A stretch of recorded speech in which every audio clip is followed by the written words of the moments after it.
Tonight we sit together in the quiet. The day has fallen behind you like a curtain dropping over a stage. Whatever happened, whatever you carried here, you can set it down now. There is a phrase the Buddha once spoke that many have heard, but few have truly absorbed. He said that attachment is the root of suffering. But there is something deeper hidden inside that teaching, something the mind resists because it sounds too simple to be true. Nothing truly meant for you will ever pass you by. If it is yours, if it belongs to the path that was written before you were born, it will find you, even if you walk away. And if it is not yours, you can hold it as tightly as you like, and it will still slip through your fingers like water. Tonight we will sit with 8 stories. Old stories. Stories of farmers and monks, of arrows and cups of tea, of bridges and rivers, and one small seed of mustard. Each one carries the same quiet message. Each one asks you the same question. Can you stop holding on? Not because the world tells you to let go. Not because someone gave you a command. But because you are tired. Because you have been carrying something that was never yours to carry.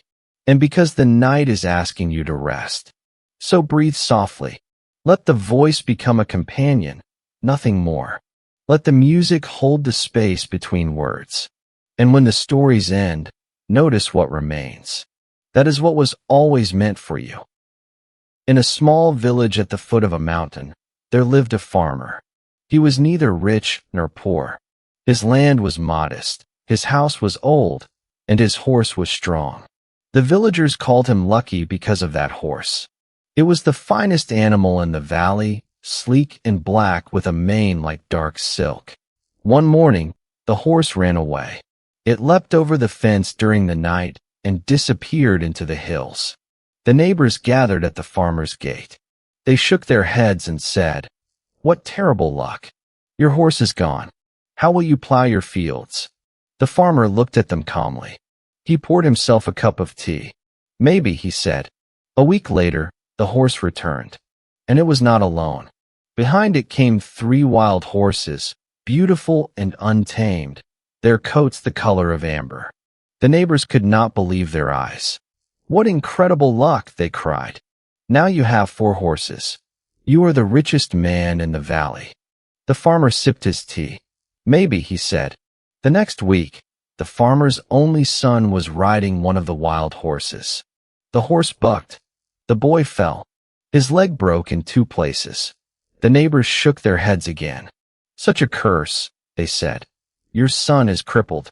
Your luck has turned." The farmer poured his tea. "Maybe," he said. A month later, the emperor's army marched through the valley. They took every young man who could stand to fight in a war that had already lasted 10 years and would last 10 more. But the farmer's son could not stand. His leg was still healing. The soldiers passed him by. The neighbors came to the farmer's house. They were pale with relief. "Your son was saved," they said. "The war took everyone else's boys. You are truly blessed." The farmer looked at them for a long moment. Then he smiled. "Maybe," he said. "Now here is what I want you to hear." The farmer did not know what was coming. He never pretended to know. When the horse left, he did not grieve as though his life was over. When the horse returned, he did not celebrate as though his problems were solved. He held each moment lightly, the way you hold a small bird in your hands, gently, without squeezing. This is the first teaching of letting go. You do not know what is coming next. You think you do. You build stories in your mind. This will happen, then this will happen, and then everything will fall apart. But those stories are guesses dressed as predictions. The farmer's horse does not care about your predictions. It runs where it runs, and it returns when it returns. Every time you try to hold on to an outcome, you are tying a rope to the wind, and the wind does not care about your rope. It moves where it moves. The Buddha said that we suffer not because things change, but because we insist they should not. The farmer understood this without reading a single scripture. He watched life come and go the way the mountain watches the seasons. Not with indifference, with trust. What are you holding on to tonight? A hope? A fear? A version of the future that may never arrive? Set it down for a moment. Just for now. The tea is warm. The evening is quiet. Nothing is happening that needs you to hold on so tightly. The farmer's horse will return when it returns. And if it does not return, something else will come. Something you cannot imagine. Something the mind would never have invented. Maybe. There is a story told in the Zen tradition about a professor who traveled a great distance to study with a famous tea master. The professor was a man of letters. He had read every text on Buddhism he could find. He could recite entire sutras from memory. He had given lectures at universities. He believed he understood the Dharma better than most monks. The master welcomed him into a small room with a low table and 2 cushions. The walls were bare. The only decoration was a single scroll on which was written the word "listen." They sat across from each other. The master began to pour tea into the professor's cup. The cup filled. The professor kept talking, explaining all that he had learned, all that he had read, all the insights he had gathered from years of study. The tea rose to the rim of the cup. It spilled over the table. It ran onto the floor. The professor did not stop talking. The master did not stop pouring. Finally, the professor looked down. "Master, the cup is full. No more tea will go in." The master set down the kettle. "You are like this cup," he said, "full of your own ideas, full of your own understanding. How can I show you anything unless you first empty your cup?" The professor fell silent. For the first time in years, he had nothing to say. Now, this story is not about being empty of knowledge. It is not about ignorance or blind faith. It is about the weight of what we already think we know. When the mind is filled with opinions, judgments, certainties, and expectations, there is no room for something new to enter. The professor came to the master with a full cup. He wanted the master to add more tea to it. But the master knew that the cup could not hold one more drop. It was not the professor who needed more information. It was the professor who needed space. This is the second teaching of letting go. You are carrying beliefs about yourself. Beliefs about what you deserve. Beliefs about what life owes you. Beliefs about what went wrong and whose fault it was. These beliefs are not small. They take up the entire cup. And as long as the cup is full, nothing new can pour in.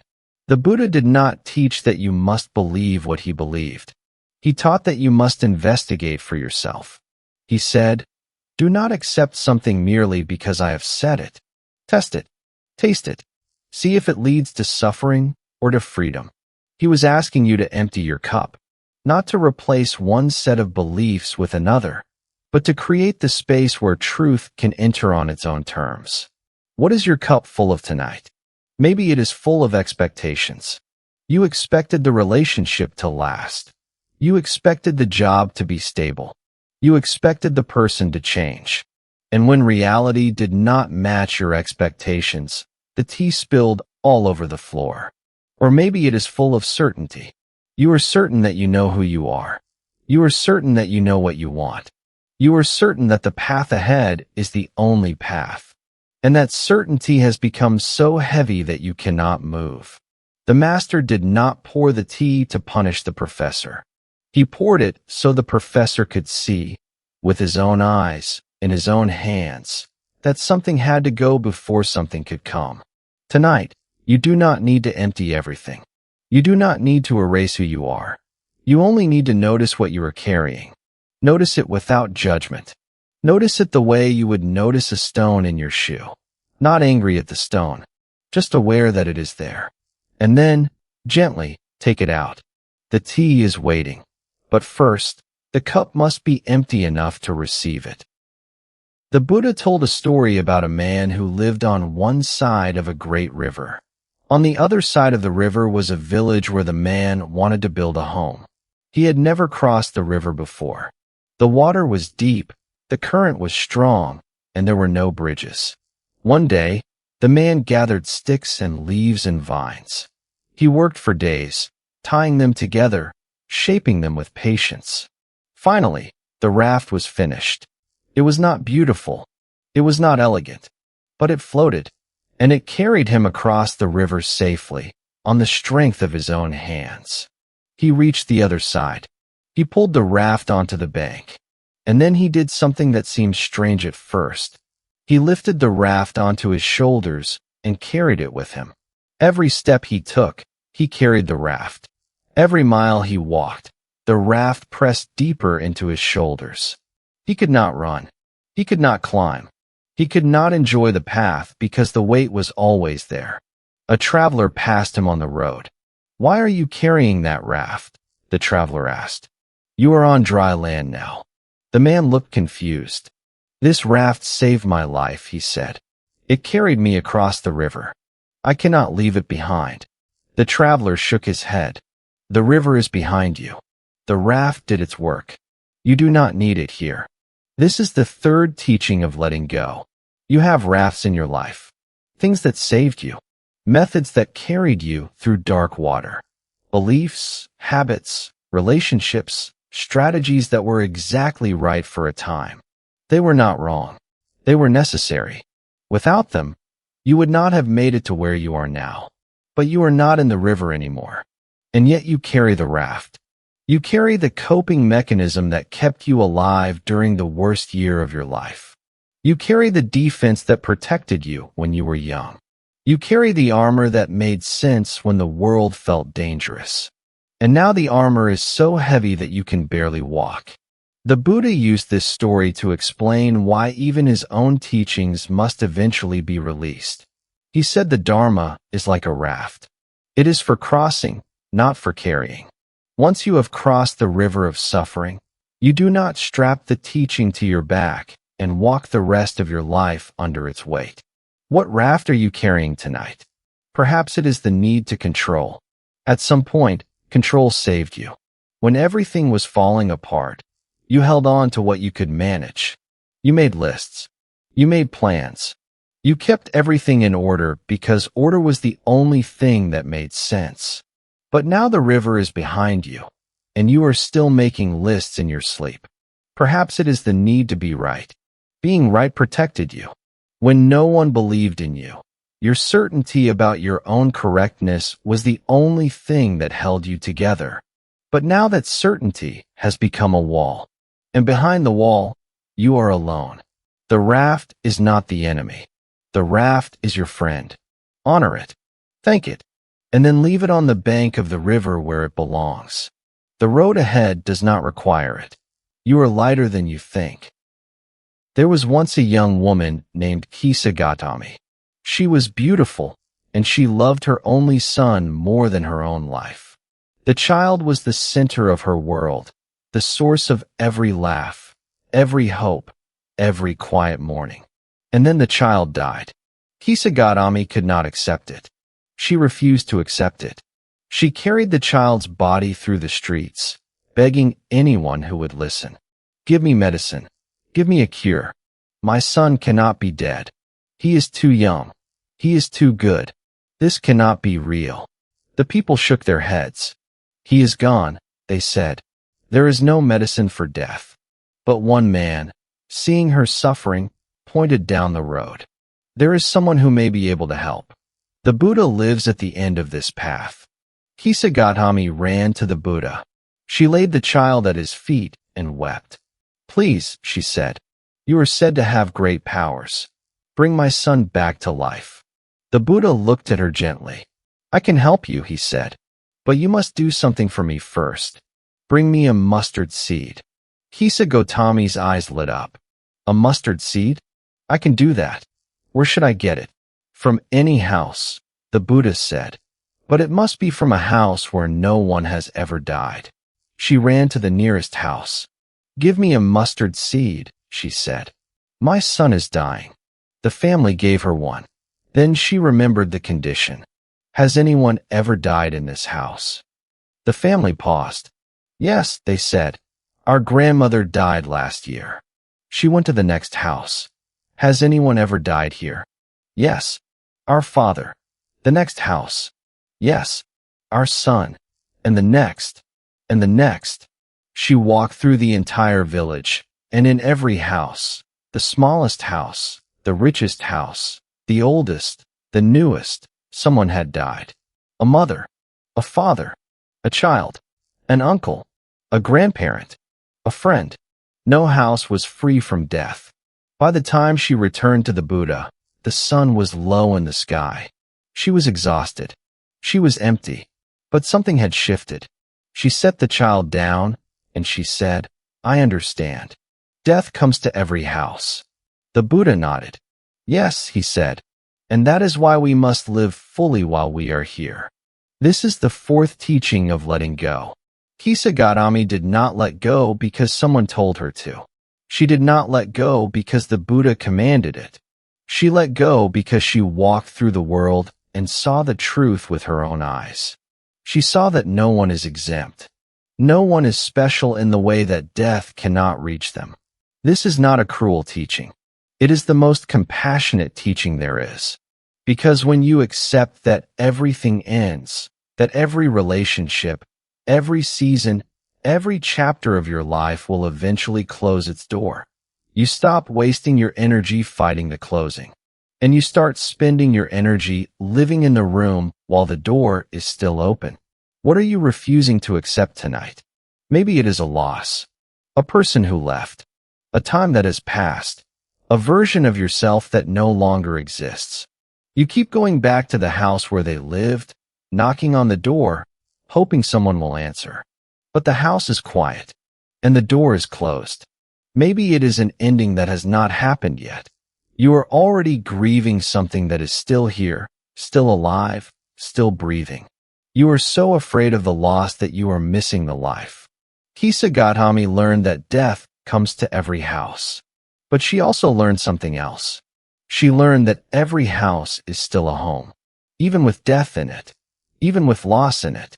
Because life is not destroyed by its ending. It is defined by it. The mustard seed is in your hand. The question is not whether someone has died in your house. The question is whether you are willing to live there anyway. Two monks were walking together along a muddy road after a rain. They came to a river that had overflowed its banks. The water was fast and brown, and the crossing was dangerous. At the edge of the river stood a young woman in a silk dress. She was holding the hem of her skirt above the water, but she could not cross. The mud was too deep. The current was too strong. She looked at the monks with desperate eyes. The older monk said, "We cannot help you. We have taken vows not to touch women." The younger monk said nothing. He stepped into the water, lifted the woman onto his back, and carried her across the river. He set her down on the opposite bank, bowed, and continued walking. The two monks walked in silence for a long time. The older monk was fuming. Finally, he could not hold it in any longer. "We are not supposed to touch women," he said. "You broke your vow. You carried that woman across the river. How could you do that?" The younger monk smiled. "I put her down hours ago," he said. "Are you still carrying her? Now listen carefully." The younger monk did the right thing. He saw someone in need, and he helped. He did not ask whether it was convenient. He did not calculate the cost. He saw suffering, and he responded. But the deeper teaching is not about the woman. It is about the older monk. Because the older monk did not carry the woman across the river. He carried her in his mind. For hours. Across the entire rest of the day. He carried the resentment. He carried the judgment. He carried the image of what the younger monk had done and the story of why it was wrong. This is the fifth teaching of letting go. You are carrying people in your mind. Not physically, not on your back, but in the space behind your eyes, where thoughts go when you close them at night. You are carrying the person who hurt you. You are carrying the argument you had 3 years ago. You are carrying the thing your mother said that you never forgave. You are carrying the betrayal, the disappointment, the broken promise. And the person you are carrying does not know. They are not there. They are somewhere else, living their life, perhaps sleeping peacefully, perhaps not thinking of you at all. And you are the one awake at 2 in the morning, carrying them across the room of your mind, setting them down, picking them up, setting them down again. The younger monk was free because he put the woman down, not because he did not help her, not because he was heartless, but because he understood that helping someone is not the same as carrying them forever. You can love someone and let them go. You can be hurt by someone and let the memory walk its own path. Tonight, name the person you are carrying. Say their name silently. Feel the weight of them. And then imagine setting them down on the bank of a river. Not with anger, not with indifference, with the quiet understanding that you have carried them far enough. They are on the other side now, and so are you. There was once a man who was struck by a poisoned arrow in the middle of a forest.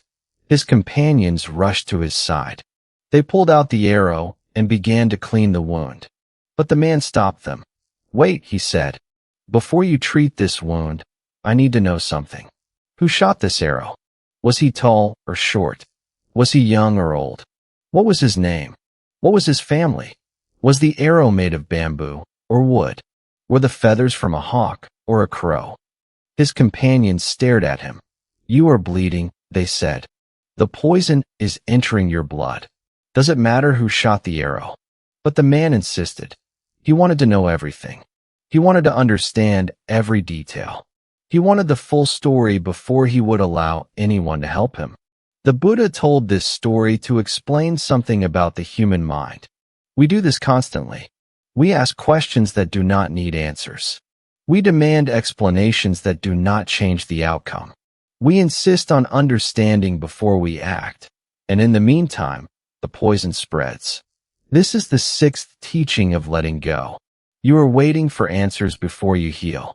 You are waiting for someone to explain why they did what they did before you allow yourself to move forward. You are waiting for closure, real, complete, satisfying closure, before you take the next step. But the arrow is already in you. The poison is already spreading. And the answer to who shot the arrow will not pull it out. How many nights have you spent replaying a conversation, trying to understand what the other person meant? How many hours have you spent analyzing the behavior of someone who is no longer in your life? How many days have you lost to the question why? The arrow does not care about why. The poison does not wait for your analysis. And the wound will not heal faster because you finally understand the shooter's intention. This does not mean the questions are wrong. It means they are not urgent. The wound is urgent. The healing is urgent. The rest can come later, or it can never come at all, and you will still be healed. The Buddha was not telling people to be ignorant. He was telling them to be wise about the order of things. First, stop the bleeding. Then ask your questions.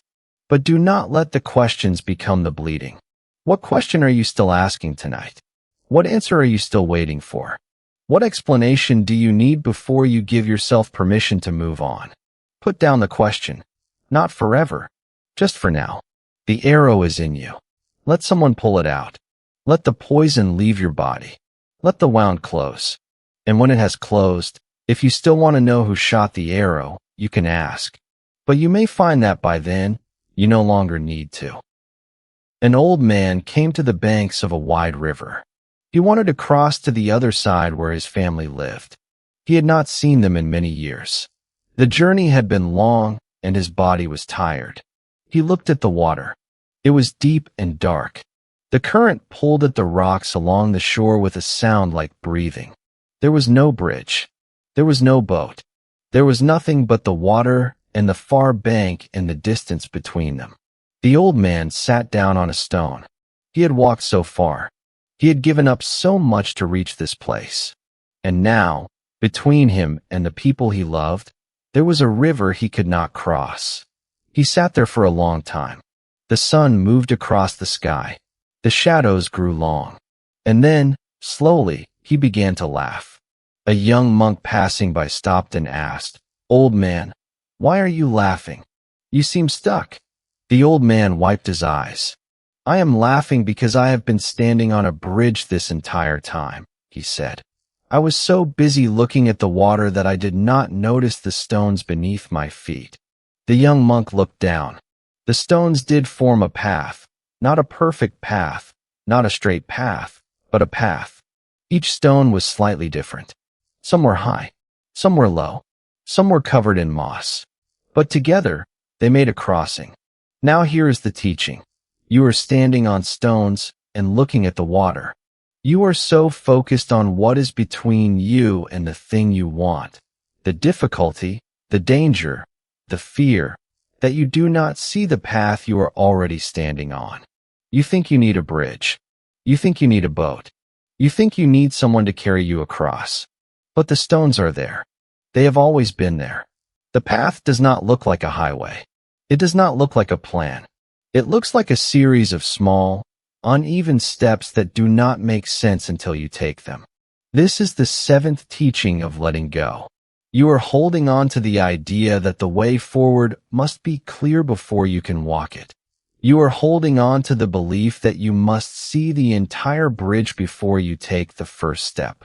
And so you sit on the stone, paralyzed, watching the water, while the stones wait patiently beneath you. The old man did not build the bridge. He did not dam the river. He did not call for help. He simply looked down and saw what was already there. And then he crossed. What are you waiting to see before you move? What certainty do you need? What guarantee? The bridge is not what you expected. It is not smooth or straight or safe, but it is there, and you are already standing on it. You have been standing on it this whole time. Stop looking at the water. Look down.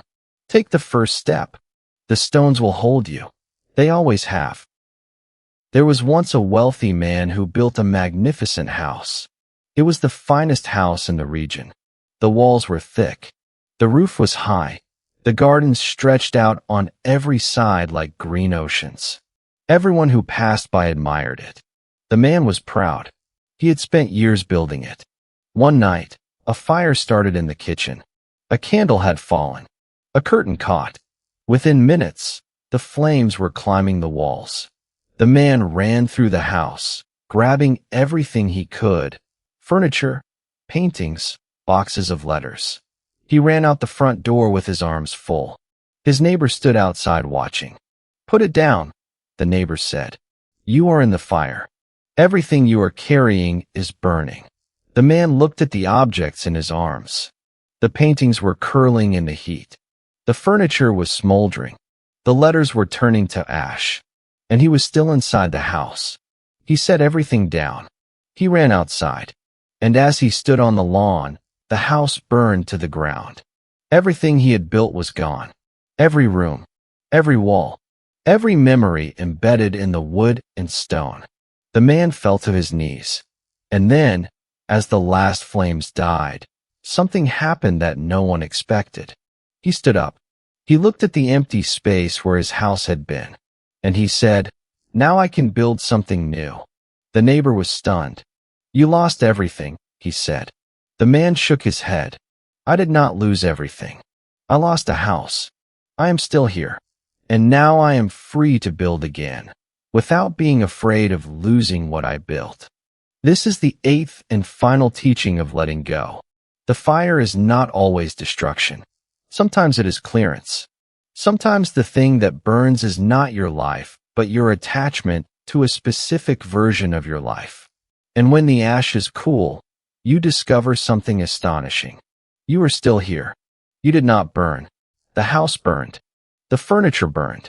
The paintings and the letters and the plans burned. But the part of you that is alive, the part that watches, that breathes, that feels, that part cannot burn. It was never inside the house. It was always outside, watching, waiting for you to notice. What fire are you standing in tonight? Maybe your life is burning. Maybe everything you built is falling apart. The relationship, the career, the identity you constructed so carefully. It is all in flames. And you are standing in the middle of it, clutching the burning furniture, refusing to let go. Put it down. Walk outside. You are not the house. You are not the furniture. You are not the letters or the paintings or the plans. You are the one who watches it all burn. And you are still here. When the fire goes out, the space will be clear. And in that space, You can build something new, something better, something that does not need you to be afraid of losing it. Because now you know the truth. The house was never yours. You were always free. The stories are over now, but something remains. 8 doors, 8 teachings, 8 invitations to set something down. And none of them told you what that something must be. That is because the weight you carry is yours. Only you know its shape. Only you know where it presses against your chest at 3 in the morning. Only you know which memory aches when the room is quiet. The farmer's horse taught you that you do not know what is coming next. The empty cup taught you that there is no room for something new when the old has not been released. The raft taught you that what saved you in the river does not need to be carried on the mountain. Hisagotami taught you that death visits every house, and that is precisely why every house is worth living in. The 2 monks taught you that you can love someone and let them walk away. The poisoned arrow taught you that the answer can wait, but the healing cannot. The old man and the river taught you that the bridge is already beneath your feet. And the straw house taught you that you are not the house. You are the one who survives the fire. These are not difficult teachings. The mind wants to make them difficult. The mind wants to add conditions. Yes, but you don't understand my situation.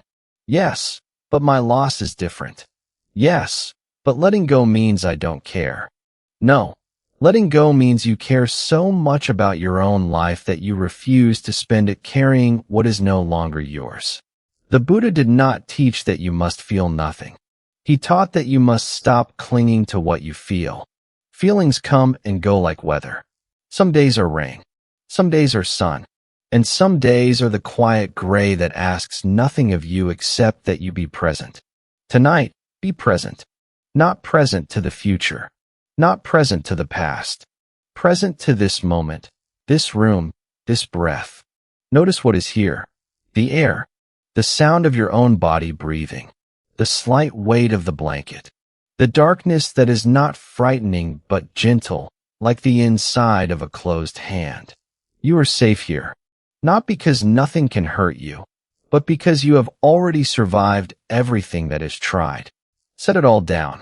Every worry, every plan, every memory, every hope. Set them down the way you would set down a heavy bag at the end of a long walk. Not because they are bad, but because you have carried them far enough. And when you are empty, truly empty, like the cup waiting for tea, notice what remains. That is what was always meant for you. That is what will never pass you by. Sleep well tonight. The stories will be here when you return. And so will the peace you have been looking for. Good night, and thank you for listening.